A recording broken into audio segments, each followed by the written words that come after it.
Businessman Opinion.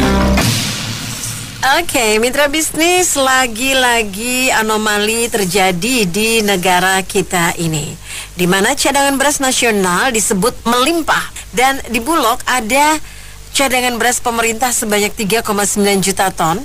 Tapi BPS melaporkan ada lebih dari 230 kabupaten kota yang mengalami kenaikan harga beras. Nah, apa komentar Anda mengenai anomali harga beras ini?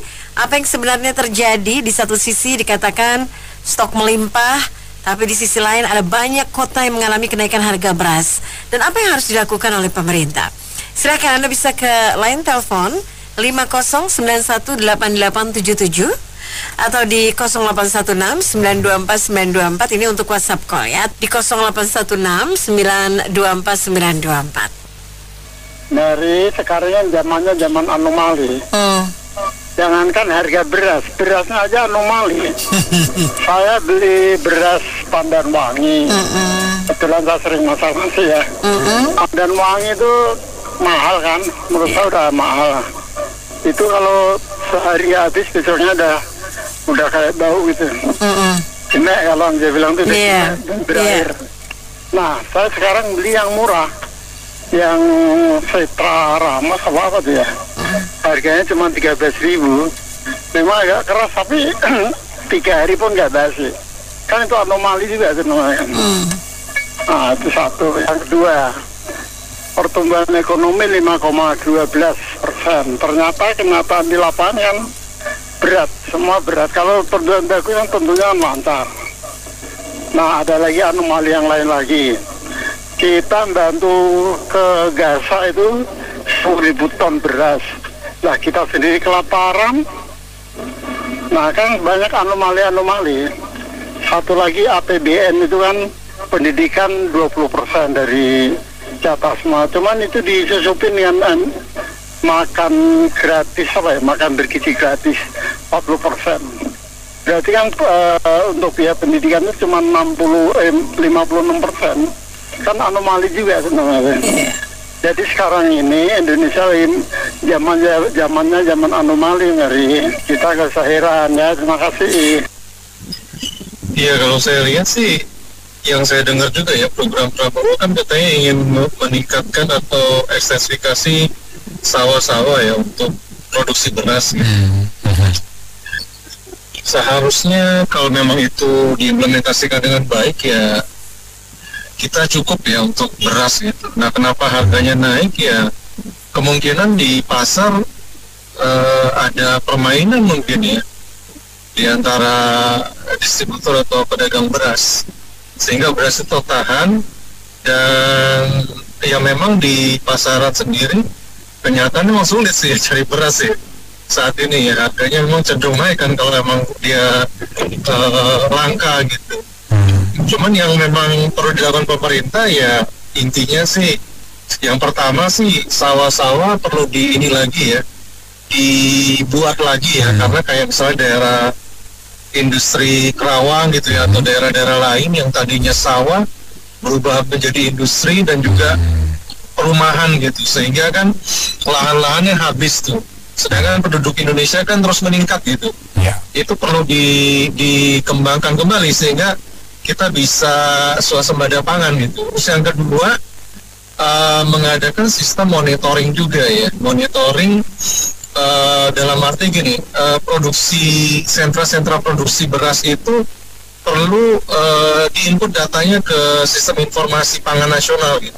Sehingga kita akan tahu progresnya, di wilayah ini itu akan menghasilkan beras sekian ton, di wilayah ini kekurangan sehingga perlu diredistribusi atau direalokasi.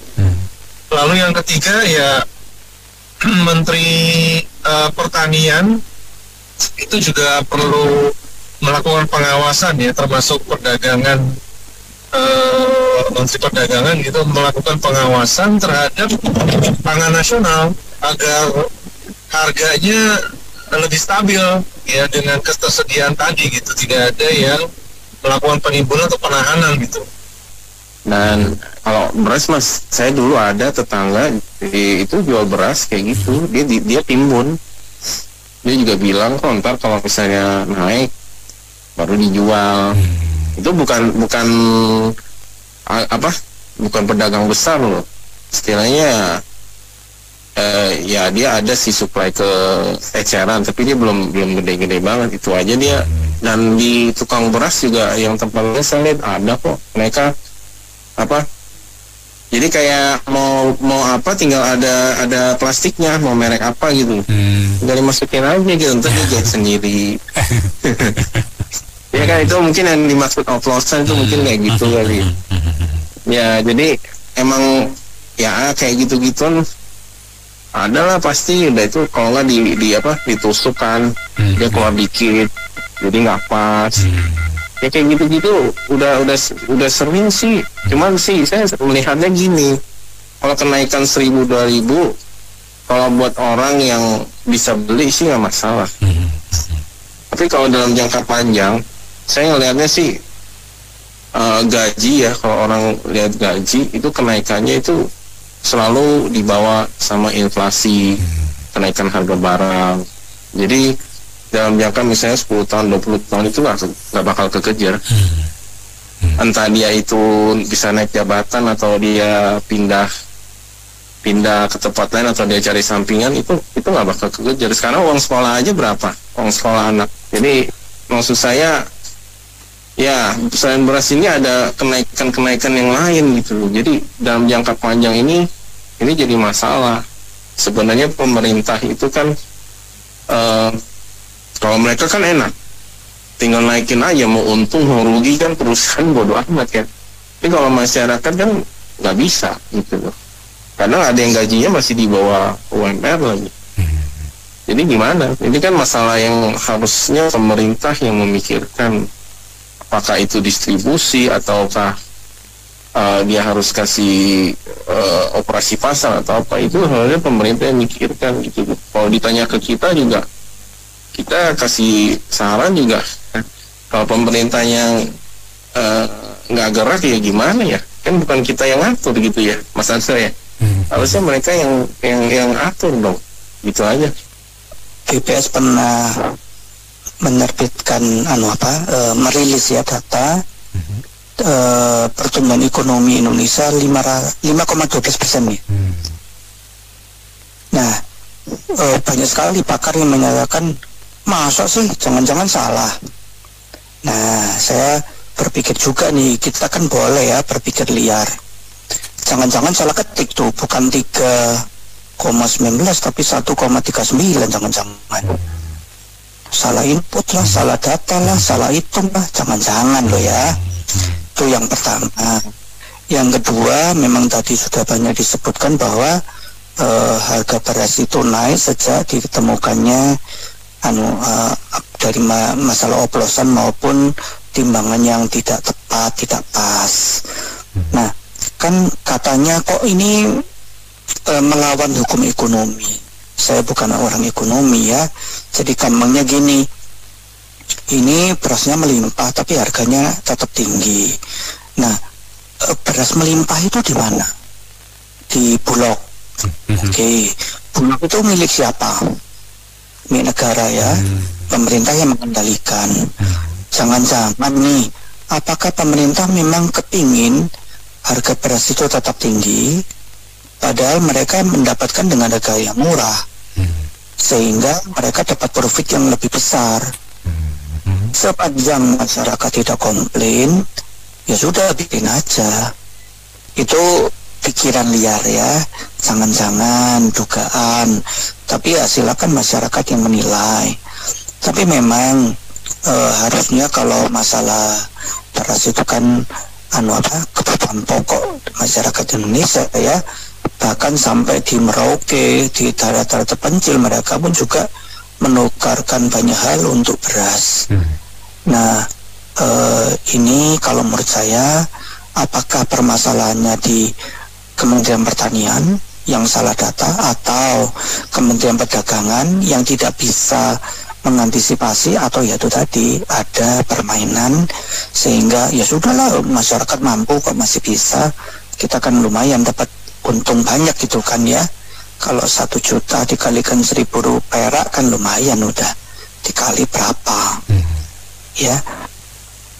Ya, jadi sepanjang hari memang warga masyarakat yang pemerhati itu memberikan opini bahwa baik data-data BPS, datanya Bulog, datanya Menteri Pertanian, data Kementerian Perdagangan itu diragukan. Ya, kita nggak ngomong salah, tapi diragukan, tidak sinkron.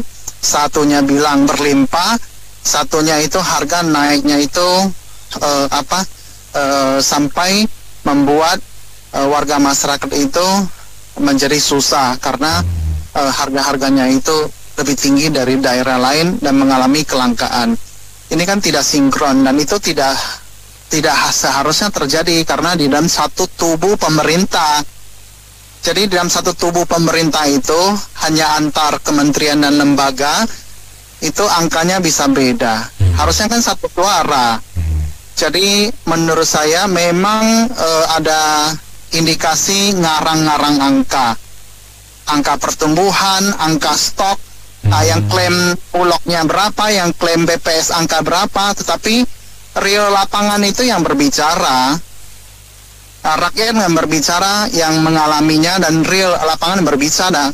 Kalau pemerintah dan pejabat termasuk DPR itu tidak akan merasakannya, orang mereka itu dapat tunjangan kok, orang mereka itu berasnya mereka tidak usah beli kok. Nah, orang-orang kaya juga tidak akan merasakannya karena ada mbak-mbaknya yang pergi, pembantu atau mbak-mbaknya itu yang pergi bantu mereka. Nah, jadi menurut saya pemerintah harus membenahi, dan ini bukan sekali dua kali, dari dulu juga begitu Bung Anton. Bukan sekali dua kali itu angkanya berbeda, antar kementerian itu klaim-klaim angkanya yang benar, tetapi buktinya itu salah. Jadi satu lembaga itu menurut saya ya, itu semua bisa dilacak. Angka Bulog berapa bisa dilacak. Stok berasnya angka Bulog berapa bisa dilacak. Penyaluran logistiknya itu mau disalurkan kemana itu bisa dilacak. Dan terakhir itu adalah dijual melalui pasar-pasar, melalui toko-toko, warung-warung, itu juga bisa dilacak baik harganya maupun jumlah ton atau kuintalnya. Kita kalau setiap kali memesan barang lewat online, itu kita bisa lacak baik EJNE, JNT, lain sebagainya, kan kita bisa lacak. Yang penting ada I-Will Bill-nya itu bisa kita lacak sampai kemana, sampai per jam, per hari, itu semua bisa dilacak. Oleh karena itu, dan pemerintahan, masalah yang begitu besar langsung menyangkut urusan perut, urusan hidup matinya rakyat. Masa pemerintah tidak konsen klaim-klaim sendiri untuk apa? Tidak ada artinya. Masing-masing kementerian itu angkanya bagus, tapi rakyatnya susah. Itu tidak ada artinya. Ya, angkanya tidak bagus pun tidak apa-apa, tapi rakyatnya itu gembira, bahagia, bisa beli berasnya itu dengan harga yang relatif murah dan bisa terjangkau, dan berasnya itu tersedia, tidak mengalami kelangkaan. Mau angkanya jelek, mau angka bagus, rakyat tetap anggap itu bagus. Demikian, terima kasih. Memang anomali ya. Harusnya kan kalau ilmu ekonomi kan kalau stoknya banyak kan di pasaran itu barangnya murah ya. Ini malah sebaliknya ya. Ya. Jadi begini, kalau gini, komoditas beras ini itu komoditas yang dalam punya beban tersendiri. Gitu. Jadi kalau sekarang dibilang stoknya banyak ya, 4 juta ton, ya kan. Ini kalau misalkan di atas 4 bulan itu nggak didistribusikan, artinya nggak dikeluarkan, ini bisa terjadi penurunan kualitas sampai dengan pembusukan. Ini saya bilang punya beban tersendiri kalau soal beras ini gitu kan. Gitu. Jadi 4 juta ton ini kalau memang betul ya buru-buru lah dikeluarin dari gudang gitu kan. Apalagi masalah ini kan kita dengarnya itu kan dari bulan Juni kan sudah ngomong kayak gitu kan. Katanya ada hampir 4 juta ton gitu kan. Gitu. Jadi ya saya rasa gini ya. Jadi punya beban tersendiri kalau untuk beras gitu. Di atas 4 bulan itu biasanya sudah terjadi penurunan kualitas dan sampai dengan pembusukan gitu. Jadi kalau saya lihat gini, kalau di market ya, di pasar itu, di kayak retail modern, di minimarket itu yang stoknya kurang itu yang beras yang premium ya, yang premium. Gitu. Jadi gini, kalau saya lihat gini, pemerintah saat ini kan sibuk dengan HET ya, harga eceran tertinggi kan, dipatok 15 sampai 16 ribu untuk kualitas premium ya. Sedangkan yang beredar di pasar selama ini kan harganya jauh di atas itu kan, untuk kualitas premium ya. Kan beras itu ada yang kualitas yang biasa, terus medium, premium, khusus. Biasanya kalau premium itu selama ini di market itu biasanya kalau untuk 5 kilo bisa di harga di atas 100 ya, bisa 130, bisa 150 ya kan, tergantung jenisnya ya gitu. Sedangkan dari pemerintah kan HET-nya terlalu rendah gitunya ya, apalagi kemarin itu kan bulan Juli ya kalau nggak salah itu kan ada oplosan, iya kan, lagi musim beras lagi ada masalah beras oplosan. Itu membuat retail modern ini semakin selektif untuk memverifikasi beras yang masuk ke swalayannya, karena dia nggak mau kalau sampai kualitasnya premium tapi oplosan gitu loh. Kan kalau oplosan kan warnanya juga kita lihat sini agak kecoklatan, nggak boleh agak kekuningan, atau misalkan banyak padi terus patah-patah, itu kan jenis oplosan ya gitu, beras oplosan. Jadi ini yang membuat ya itu kalau dari pemerintah sekarang kalau HET-nya 15 sampai 16 ribu, saya rasa banyak yang dari pengusaha penggilingan tadi ya itu merasa kok biaya produksi kami lebih tinggi kalau untuk kualitas premium, lebih tinggi dibandingkan harga ya HET-nya pemerintah ya kan, karena namanya biaya produksi kan mereka istilahnya beli gabah, pupuk, belum juga untuk petani ya kan. Jadi biaya produksinya lebih tinggi dibandingkan HET yang ditetapkan pemerintah saat ini. Jadi ini saya rasa pemerintah juga harus bisa mengubah kebijakannya. Iya kan, kalau dengan harga segitu mungkin kalau medium masih bisa lah. Kalau untuk premium ya saya rasa kalau di pasar sama ini beredar sih di market gitu, pasar itu di atas itu gitu, nggak 15-16 ribu per kilonya. Gitu.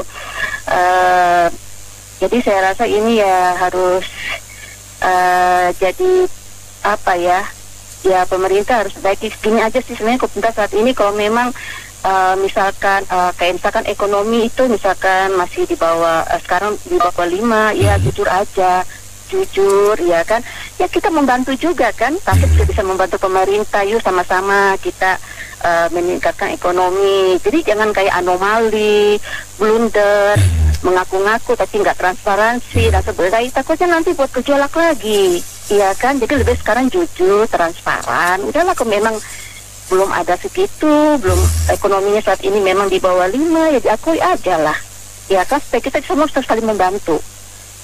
Gitu. Oke. Iya, kalau pakai sistem ekonomi ya nggak masuk teori ekonomi. Supply dengan demand. Barang banyak, harga tetap tinggi. Itu mah kalau saya lebih apa ya namanya lebih menggunakan teori ini kali, teori kredit. Kredit. Iya. Ya sekarang harga motor yang sebenarnya berapa sih? Misalnya harga motor 19 juta. Terus kita kredit bisa sampai lunas itu sampai 30 juta. 30 juta. Oke.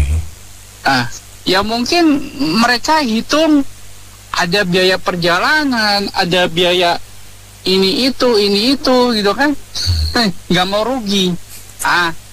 Nanti uangnya itu nanti ya masuk ke kantong lah. Kita tahu budayanya orang Indonesia seperti apa, ya kan? Jadi kalau gimana ya, negara kita ini memang diisi oleh pejabat-pejabat yang nggak jujur, gitu kan? Banyak yang nggak jujur. Lah kemarin itu kan sempat ada, kalau nggak salah dari Kementerian Perdagangan ya, Mas Anto ya. operasi apa itu yang operasi oplos itu kan? Oh iya operasi. Ya kan? Tapi operasi oplosnya itu mana? Dilanjutkan nggak? Jangan punyanya pemerintah yang oplosan. Iya kan? Ya karena ya mereka mau cari untung supaya ada ini. Kemarin saya dengar Prabowo pidato, saya nggak mau ngibul. Katanya cuma presiden sekarang dengan sistem yang cepat mengalahkan presiden semua dalam waktu singkat mendapatkan padi lebih 4 juta ton. 4 juta tonnya tapi sekarang berasnya mana dan nggak tahu itu kemana. Dia bilang gitu. Mungkin dikibulin sama bawahannya, yang penting ATS tau nggak? ATS asal Prabowo senang. Bukan ATS. Bener deh gitu. Kan nggak ada beras gimana? Apa lu tikus lumbung padi ya, lu makan beras ya Den? Ya. Ya gitu deh komentar saya. Oke. Jadi begini, kita baru membaca bahwa ada 100.000 ton beras yang stoknya sudah hampir 2 tahun. Artinya kemungkinan besar sudah tidak. Pak, sampai kemungkinan beras besar ini. Oke, silakan Pak. Lanjut Pak, lanjut. Halo. Iya, lanjut Pak. Kemungkinan besar, kemungkinan besar beras ini yang 100.000 ton ini adalah eks pembelian 2 tahun lalu dari Vietnam, yang mana berasnya ini masih disimpan di Vietnam. Oke. Belum di gudang Bulog, tapi udah dibayar. Oke. Nah ini kan mau masuklah ke Indonesia. Nah, tentu harus cipta kondisi dong biar bisa masuk ini. Maka dibuatlah sedemikian rupa harga beras yang sekarang mahal. Maka nanti akan ada operasi pasar. Untuk menurunkan harga. Nah, untuk operasi pasar ini kan butuh beras banyak. Nah, masuklah ini barang yang dari Vietnam ini yang sudah dibeli 2 tahun lalu. Hati-hati. Bro BR. Yoi Pak Tony, stok beras katanya banyak tapi harganya tinggi. Gimana ceritanya nih? Kalau tadi kata Bapak barusan hati-hati bro, hati-hati. Hati-hati bukan cuma di jalan ya. Iya, hati-hati di oplos. Wih, cakep. Nggak usah pantun deh, cakep tuh ya bro. Gini bro. Ya. Gua mau serius hari ini sama lu nih bro. Siap. Kalau biasa kan cuma bercanda aja kita. Iya, siap. Gue jujur bro, gue nggak berani ambil S3. Jujur nih bro. Karena gue nggak ketemu bahan disertasi. Karena lu kalau S3 kan lu mesti menemukan teori baru atau lu ngebantah teori sebelumnya. Kalau model pejabat kita ambil S3 mah gampang, ditulis sama dirjen anggaran, dia tinggal baca, jadi deh dokter. Gue kelepasan bro, salah ngomong gua. Oke, lanjut. Soalnya gue tahu itu bro.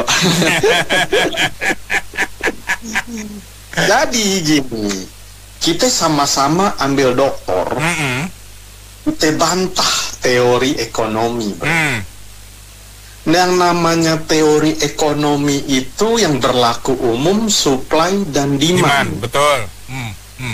Supply banyak, demand tetap, harga turun. Pasti. Harusnya begitu. Lupa. Salah kalau di negeri Konoha teori ekonomi. Supply banyak, demand tetap, harga naik. Itu teori baru bro. Ambil dokter kita di sini bro, gila. Cuman jangan lupa bro, tambahin variabelnya supaya menunjang teori ini. Gue ngomong nih akademik banget nih bro, soalnya nih bro. Serius ini. Lanjut. Serius. Metodologinya udah jelas ya. Udah tahu teorinya. Nah, tambah variabel baru. Bagaimana menunjang yang teori ini, supply banyak, demand tetap, harga tinggi. variabelnya jangan lupa, nama variabelnya itu antek asing, bro. Bungkus deh tuh barang. Abis ini gue daftar di UI ambil dokter. Siap, gue dukung lo. Mau UI, mau UGM, nggak apa-apa. Pokoknya gue udah ketemu teori baru, bisa. Gue paling takut ngambil dokter, gue kagak ada yang mau nulisin gue disertasi, bro. Yang ada, bro, ya nggak? Iya. Udah, kita ke topik nih.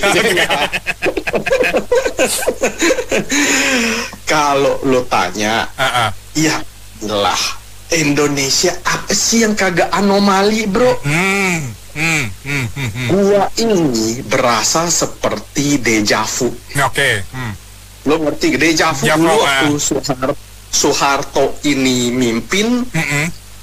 Gua ini anak buahnya Kwik Yangi, jujur aja dah. Gua ngomong. Karena gua sering dengar Kwik yang ngomong, almarhum. Dia selalu ngomong di zaman dulu yang namanya utang luar negeri itu bukannya loan. Bantuan. Oke. Iya. Bukan dicatat di APBN sebagai pinjaman, tapi pemasukan pembangunan. Ya. Bukan. Jadi kalau lo mau tanya, ya sekarang nih, anomalinya apa, bro? Koruptor banyak ditangkap, tapi semua barang yang diproduksi kagak ada yang turun harganya. Nah, itu.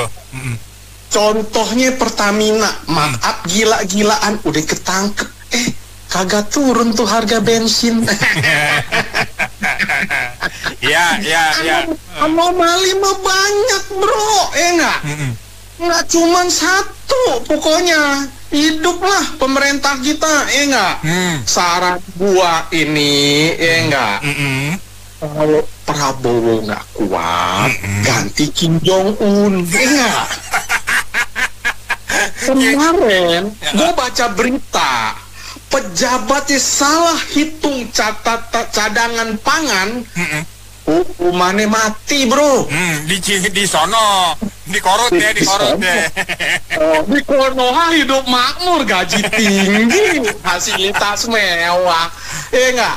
Nikmat mana yang kau dustakan, Mali? Itu aja penutup gua. Makasih, bro. Kayak yang Ani bilang, kenapa Ani masuk hari ini? Kebetulan topiknya nyambung nih. Ya, sama Pak Tani. Glifosat dan dikamba. Ya kan? Oh, yang teori yang itu? Bukan teori, Bang. Dipakai. Petani kita juga pakai. Dan barangnya juga masuk di Tokopedia. Lo tahu kan? Gue udah kasih tahu, pokoknya merek dagangnya Roundup. Siapa lo yang terima? Lo nggak mungkin kalau bukan DH dan Cukai terima komisi dong. Nggak mungkin bisa masuk begitu aja. Ya kan? Ini barang di Amerika udah dibilang menyebabkan kanker. Gitu. Singkatnya begitu. Dan dia udah tuntut-tuntutan. Dan mereka menang dong. Pasien kanker satu sama orang. Ya kan? Kalau seandainya ini beras mahal, nggak apa-apa, kita bayar. Yang penting aman makan.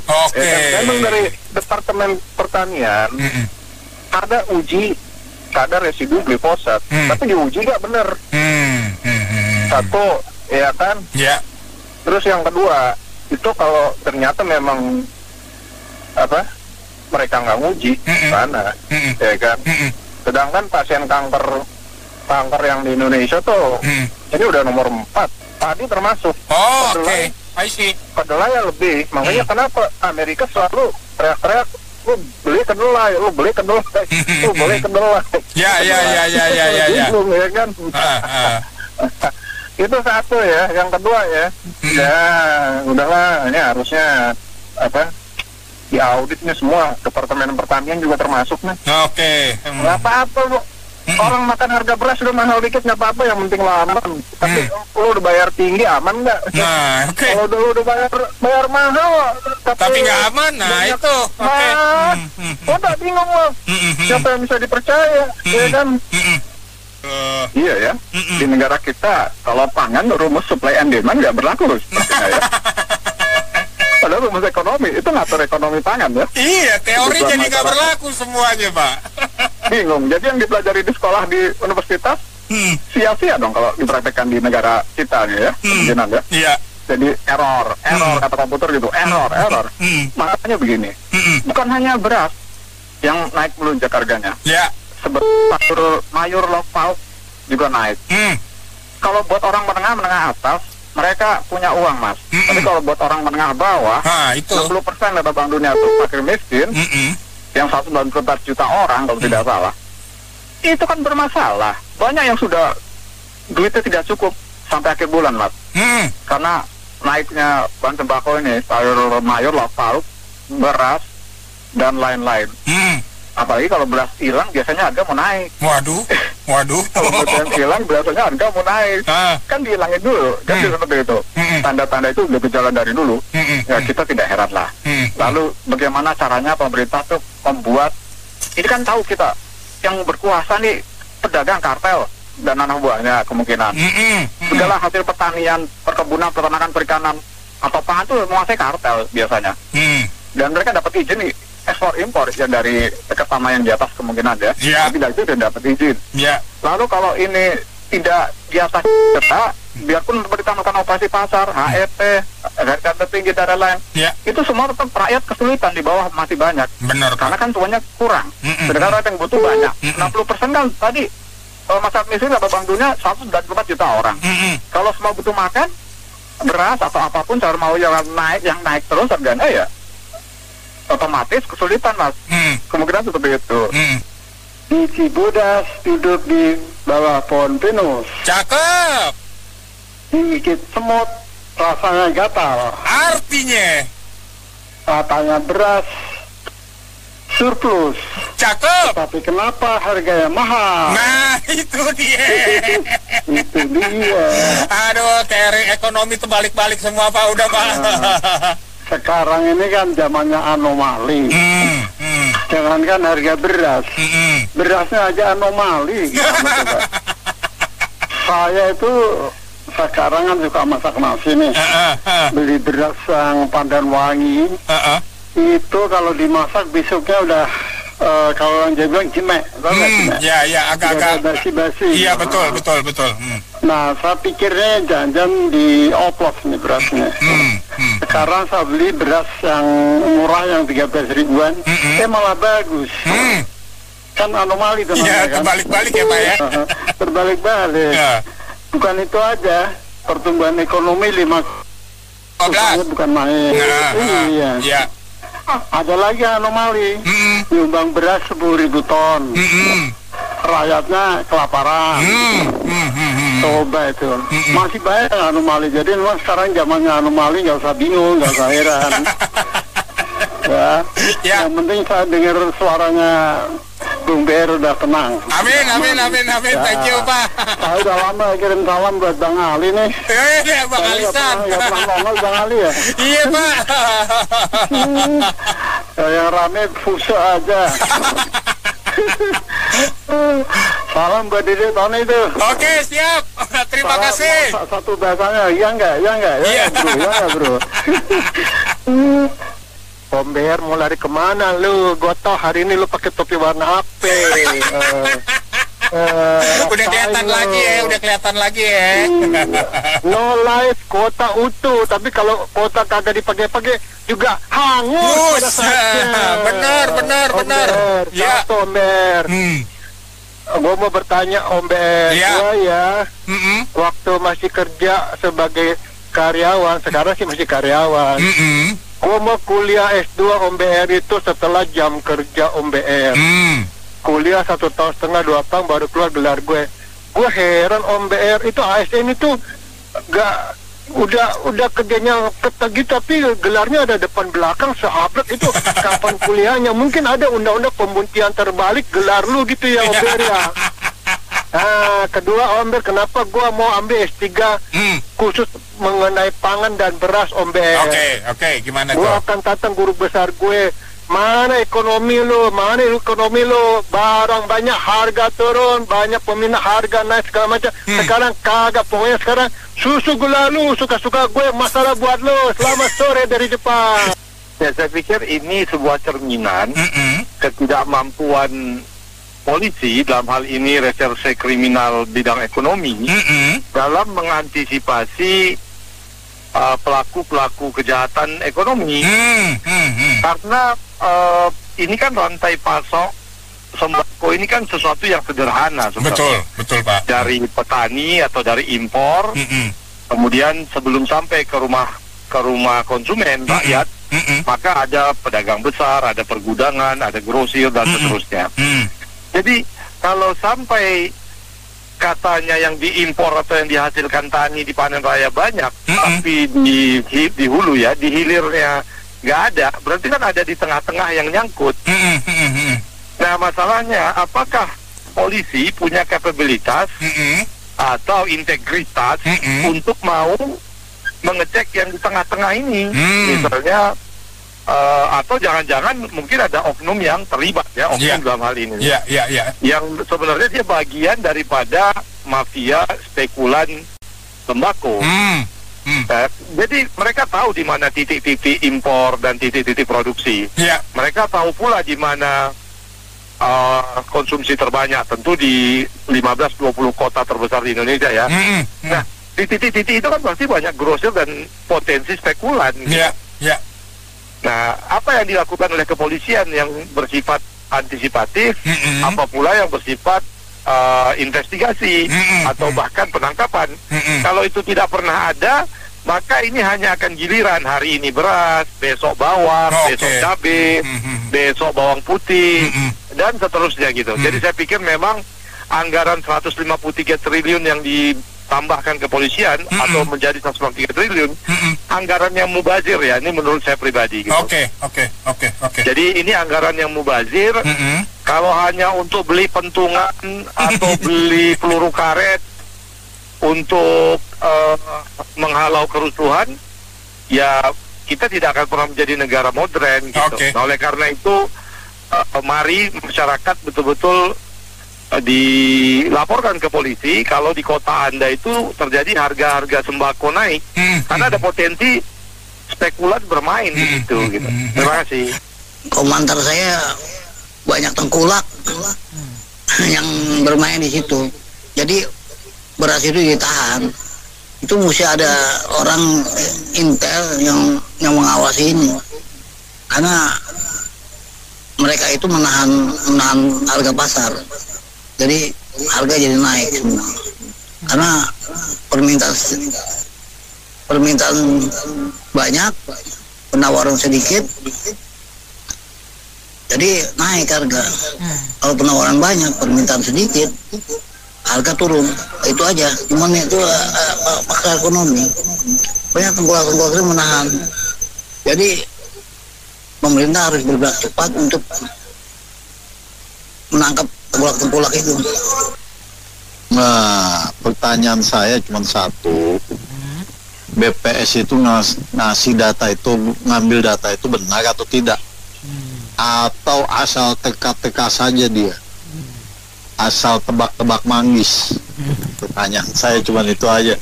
Karena selama ini ngau gitu BPS, kalau datang turun langsung nggak dia mendatanya benar-benar. Karena setahu saya orang-orang BPS ini cuma datang, tinggal tunjuk-tunjuk saja dia terima mentahnya, nggak tahu mentahnya betul atau busuk, nggak tahu kan. Iya. Karena dibilang katanya melimpah dari mana? Melimpah harganya kok sampai bisa melambung. Dari mulai ada gaji ya Menteri Pertanian, ya nggak? Iya. Harusnya begitu itu kan harga turun, tapi harganya mungkin menjadi-jadi sampai sekarang juga. Katanya surplus, tapi harganya masih menjadi-jadi. Ya. Iya. Jadi kembali lagi cuma BPS saja Mbak, itu kinerja mereka itu ya udah ketahuan, mereka cuma kinerja asal tebak-tebakan saja. Kalau buat saya sih, saya bilang laporannya juga hanya mungkin asal Bapak senang kok. Kalau benar-benar mereka kerja dengan baik, nggak akan kayak begini, nggak akan carut-marut. Memang 10 tahun kebelakang kita ini, kita diuluh-lantakan dengan segelintir manusia ini. Carut-marut kita 10 tahun kebelakang ini. amburadul kita semuanya. Jadi ya kayak gini, sampai beras aja tata kelolanya, waduh, amburadul juga. Ya kita nggak bisa ngapa-ngapain lah. Cuman kasihan kita rakyat yang di bawah ini, Mbak. Kalau yang di atas sih, mereka sih naik segitu sih buat mereka kecil duitnya. Tapi yang rakyat yang di bawah ini, yang SPHP itu beras, Mbak ya, saya coba sekali beli ya, Mbak ya. Aduh, nikmat, Mbak. Nikmat, coba aja, Mbak ya, cobain deh. Ya, namanya kita cobain, nikmat kepaksa gitu, Mbak, kasar bicara deh kita. Nikmat kepaksa karena saya ingin mencoba juga. Betul juga. Ya nggak akan lagi mencoba-coba lagi. Jadi kita dikasih yang harga sekian, dikasih bagus itu rakyatnya.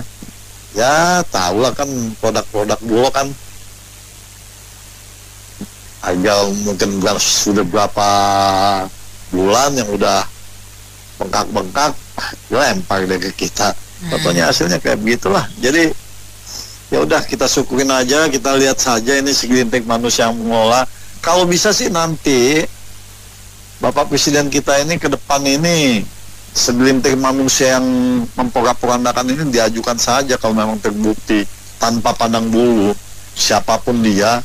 Kalau yang merusak semuanya ini langsung diajukan saja ke meja itu tanpa pandang bulu, mau mantan presiden kayak, mau mantan camat kayak, ajukan kalau memang sudah terbukti. Begitu saja.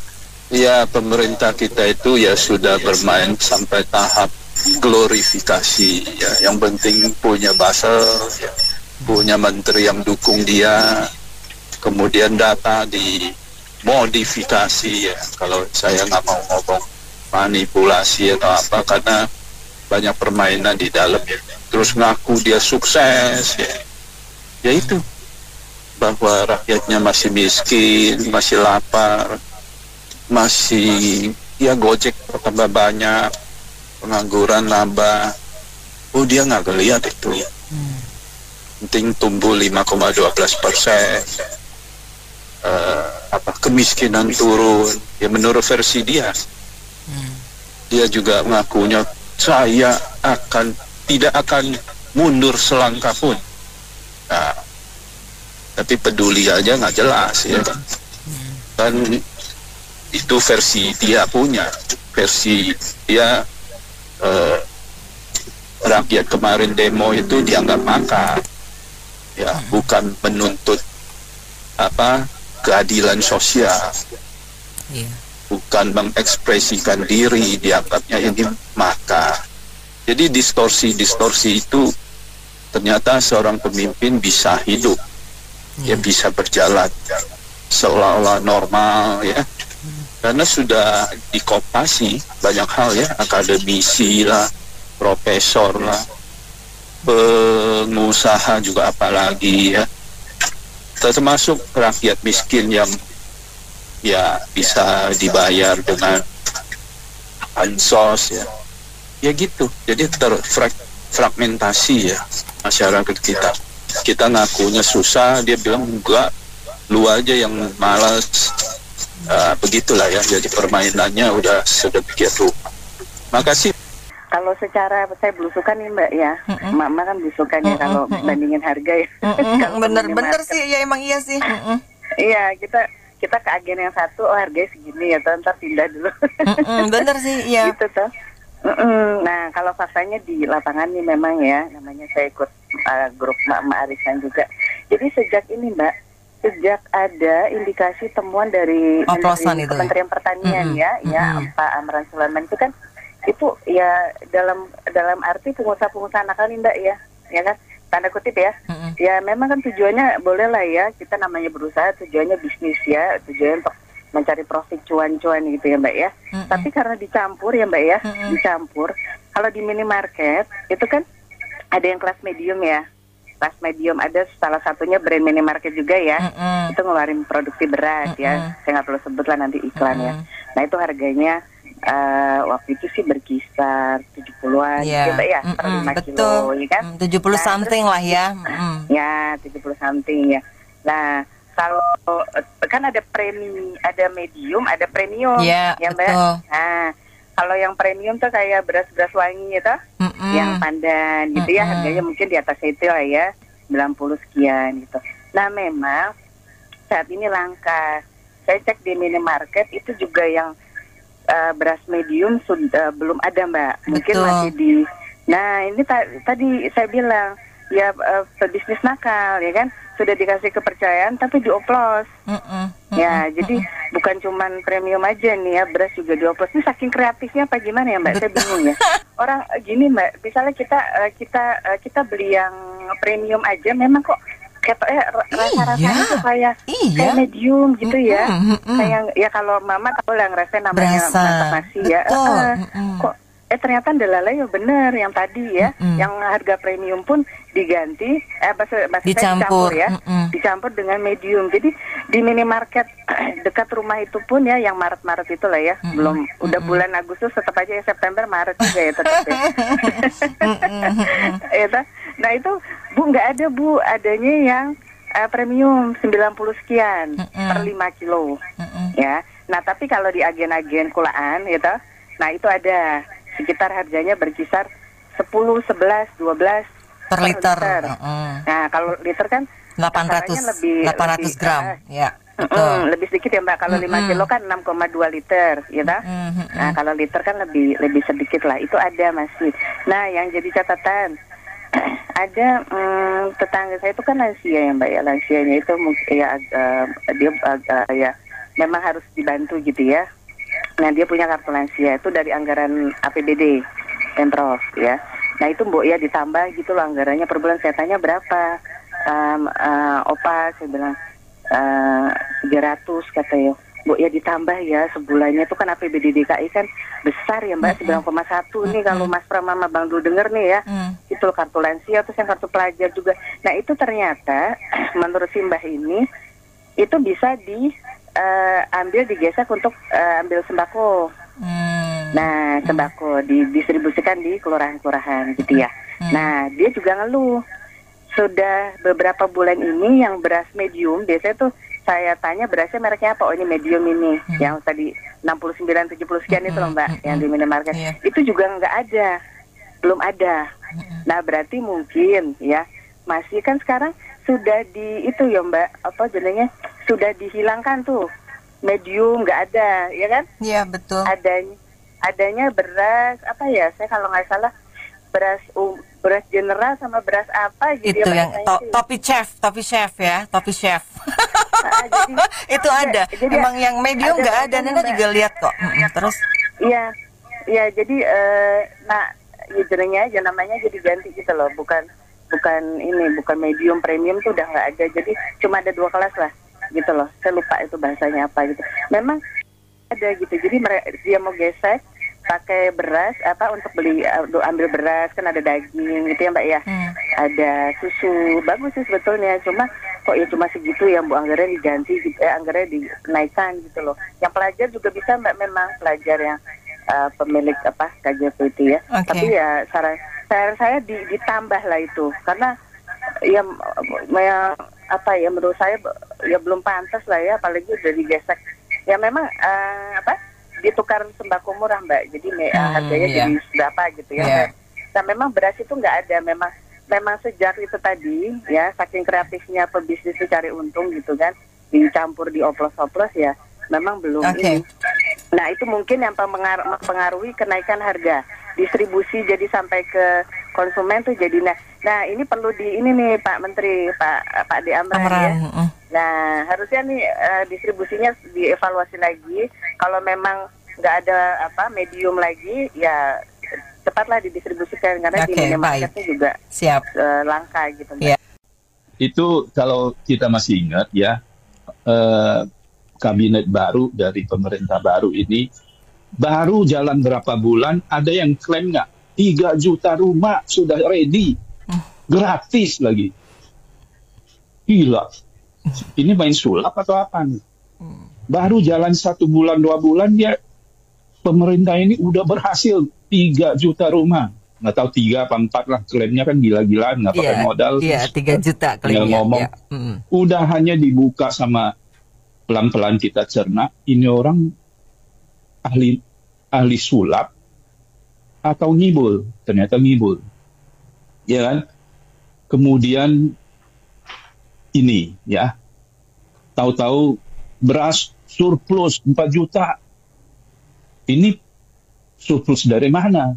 Ternyata main sulap-sulapan semua, ya, termasuk yang 8% ekonomi akan bertumbuh itu, ini juga sudah direncanakan dari awal, kita main sulap, ya, disulap inilah sulap itu, nanti diklaim. Jadi inline itu satu jalur, mereka nanti akan klaim, gua berhasil dong. Apa yang nggak berhasil? Udah ditunjukin. Belum dipasangin juga tukang gonggongnya, tukang gigitnya, anjing penggonggongnya. Lu macam-macam loh. Buzzer, dan pejabatnya juga ada yang ngusir-ngusir lu, nggak usah pulang gitu kan, kalau nggak ada kritik. Jadi satu jalur. Ingat nggak dulu dia kalah pemilu, tapi sembah sujud. Karena ada yang ngomong, lu menang, itu salah itu. Kan begitu maidannya. Jadi ya mungkin next few year kita akan lihat hal-hal gini akan banyak ya. Diklaim sebagai keberhasilan, padahal rakyat bawah hidupnya tuh kembang kempis. Saya kira ini masalah psikologis ya. Kalau beliau memang masih rasional ya, masih yang dia akui, saya tidak akan mundur selangkah pun demi rakyat. Ya, ada something wrong. Itu namanya adalah megalomania. Yang dia mengagung-agungkan sendiri, pencapaian sendiri, nggak boleh dikritik, nggak turun ke bawah, nggak dengar ke bawah, tapi dia akui dengan keagungan dia. Itu bahaya. Kita juga dulu pernah dipimpin oleh pemimpin yang ragu-ragu, ya apa-apa nggak berani bertindak. Kemudian kita ketemu satu orang yang kayaknya dari gorong-gorong, ya. Semua kita ketipu, ya, dari yang seolah-olah ganteng, gagah, ya, tapi ragu-ragu bertindak, itu kan buang waktu. Kemudian yang dari gorong-gorong, bagus nih, ini orang dari bawah akan berubah semuanya. Ternyata ditipu juga, dia bangun dinasti sendiri. Nah, ini ketemu lagi satu, ya, yang seolah-olah disisif, tegas, militer, ngomong sambil gemetar, gebrak-gebrak podium. Tapi ya begitu juga mainannya. Jadi kemana kita cari pemimpin yang benar? Kita mungkin sedang menunggu Godot, ya, yang nggak pernah datang. Makasih. Kalau masalah beras ya, beras sehari berapa kali kita makan kan, itu udah ketakar. Kalau dan kita sudah hampir 80 tahun merdeka, bukan hampir, sudah melebihi 80 tahun. Kalau penduduk Indonesia 200 jutaan, dia makannya nasi sehari minim 2 kali lah, minim 2 kali.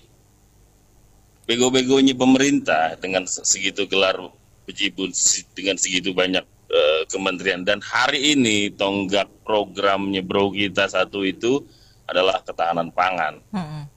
Ya ada priority lah, harusnya nggak ada lagi data-data yang tadi disampaikan. Malu.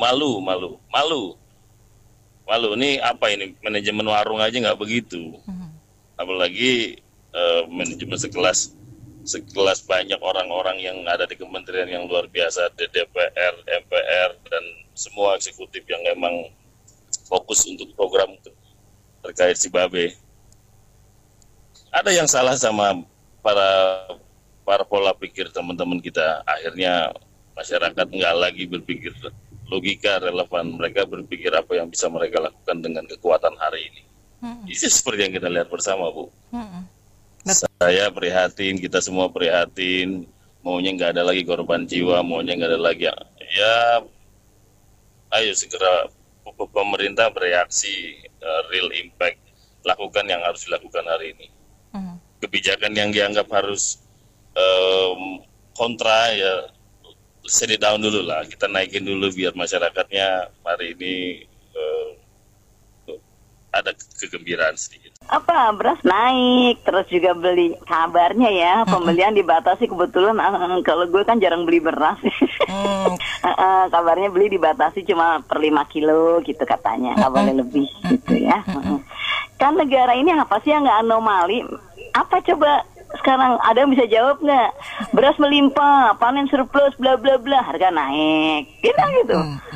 Terus rakyatnya susah, PHK di mana-mana, ekonomi tumbuh, itu kita jadi yang terjadi itu semuanya ya memang kebalikannya gitu. Nggak aman, Bulog sisa ada cadangan bla bla bla bla, yang diributin apa? Cuma pasar murah, lalu bikin orang antri, ibu-ibu saling dorong, kenapa nggak dibanjiri pasar-pasar tradisional? Kan gitu, retail, sehingga orang bisa beli masing-masing datang kapan aja kan gitu. Tapi kalau operasi pasar murah, itu yang bisa datang ya orang pada bisa jalan, yang sehat, yang sanggup berdesakan. Kan gitu.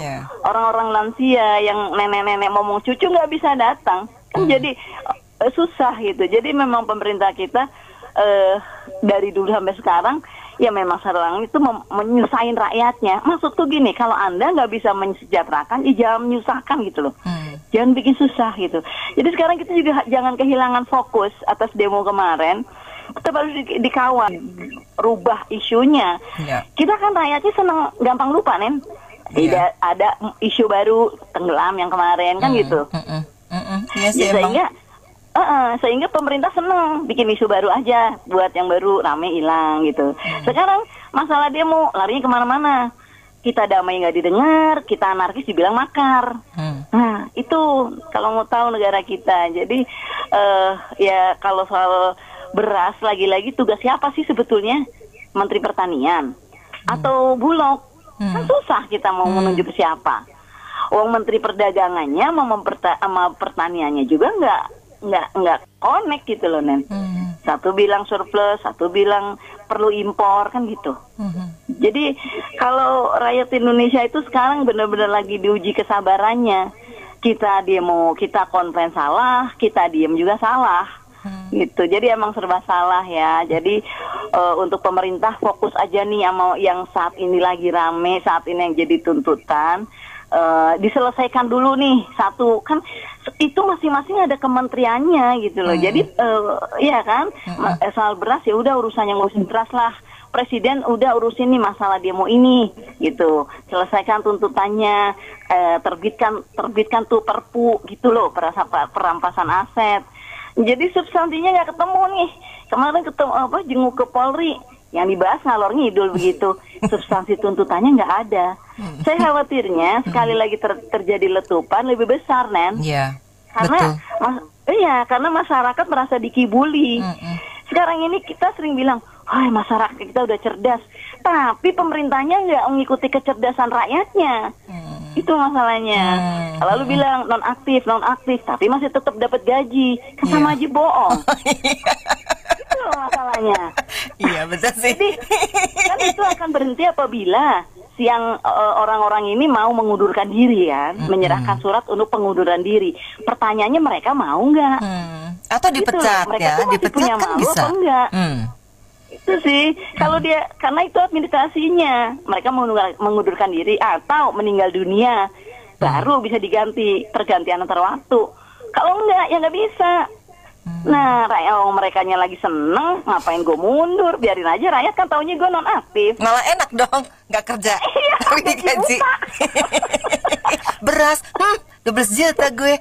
Iya, beras 10 juta. Sebelumnya 10 juta, tapi kan tahu ya, semua sembako naik, jadi kami minta tambah 2 juta, luar biasa. Ya sudah, kita ikutan BO anomali aja lah. Anda tahu butuh tambahan buat rakyatmu, kalian nggak tahu gitu. Hebat nggak sih? Nambahnya 22 juta dari 10 ke 12. Itu cuma buat beras, cuma buat beras. Jadi ya sudah, ayo kita fokus lagi ke apa yang jadi tuntutan kita sekarang. Gitu ya. Kalau beras udah tanggung jawab yang urusan beras aja.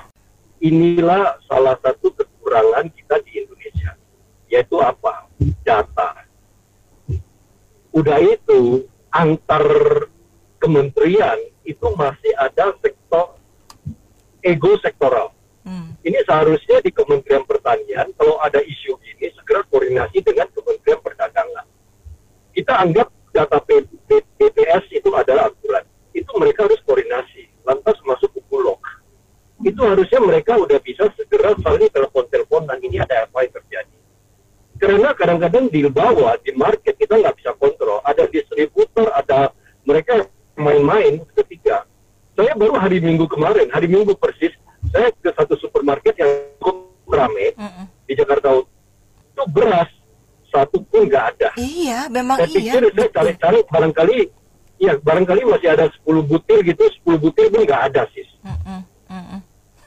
Bayangin aja, nggak ada sama sekali stok beras di supermarket yang cukup besar. Nah ini sesungguhnya ini pertama data inilah kendala di negara kita. Mungkin BPS punya data benar nanti bisa bukannya menyelesaikan masalah, mereka saling counter hanya untuk data. Persoalan intinya nggak terselesaikan, tapi saling ya BPS datanya salah, kita gini-gini.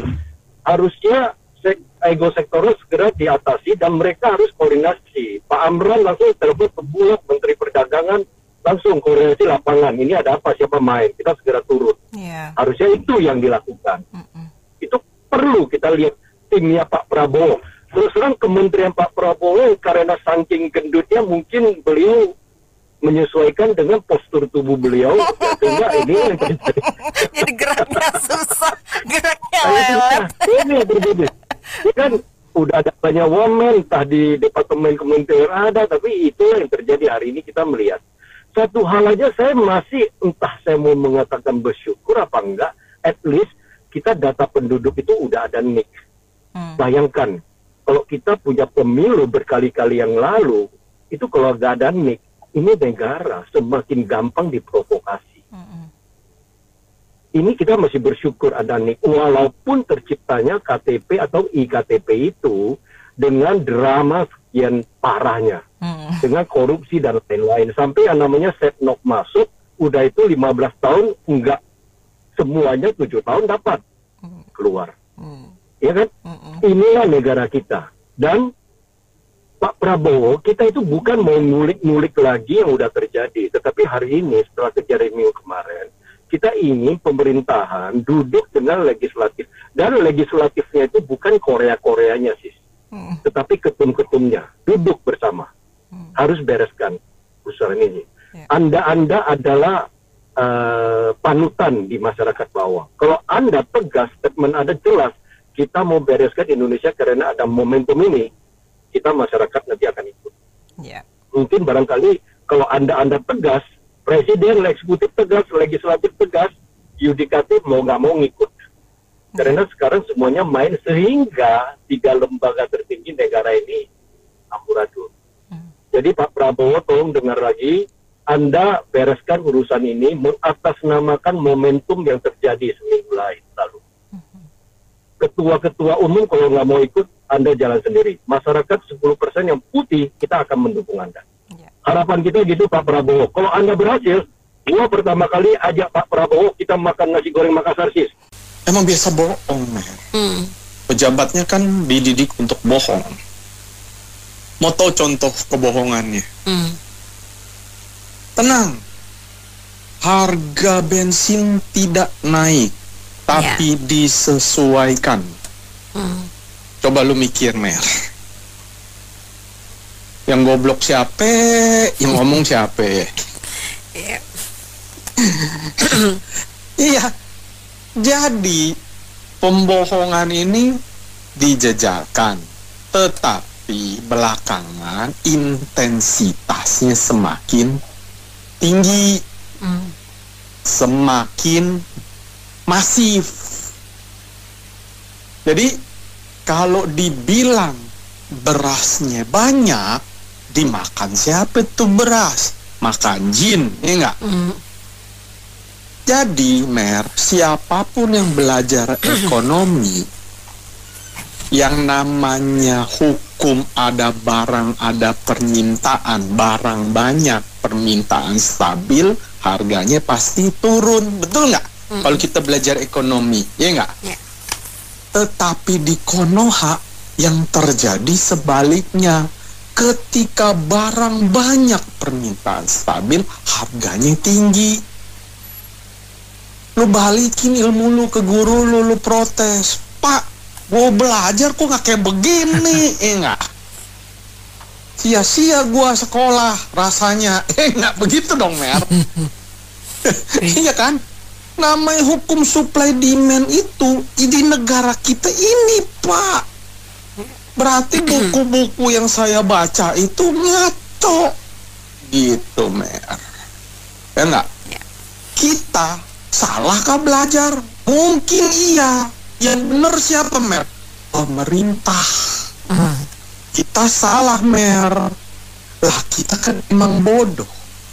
Kagak pinter. Betul kagak?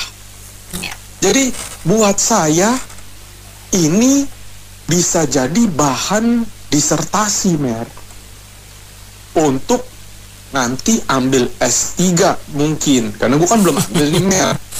Teori baru dong namanya disertasi, gue biar jadi doktor, ya nggak? Iya nggak? Namanya berarti kita berhasil menemukan teori baru. Ini teorinya. Hukum supply demand yang sudah tidak berlaku lagi di negara kita. Mary pusing, biarin nggak apa-apa. Kita mah jangan serius-serius kan, enggak, Mer? Pak Mary nanya kita. Ini namanya mungkin program Prabowo nih biar tikus mati di lumbung padi. Jadi udah jungkir balik deh supply demand ya. Permainan siapa ya, mafia, apakah dibilang pihak asing ya gak? Pihak asing, oseng-oseng ya kan. Nah, ini juga masih misteri, yang tahu cuma Prabowo dan Tuhan. Kenapa stok banyak tapi harga mahal? Iya. Dan langka gitu. Siapa pemerintahnya, kebijakannya gitu. Ya udah, saya bilang selamat menikmati pilihanmu. Terima kasih. Terima kasih Pak Kahin. Baik, mitra bisnis, kita cukupkan sampai di sini ya. Opini dan komentar Anda kami tampung dalam Businessman Opini. Mary Agustin.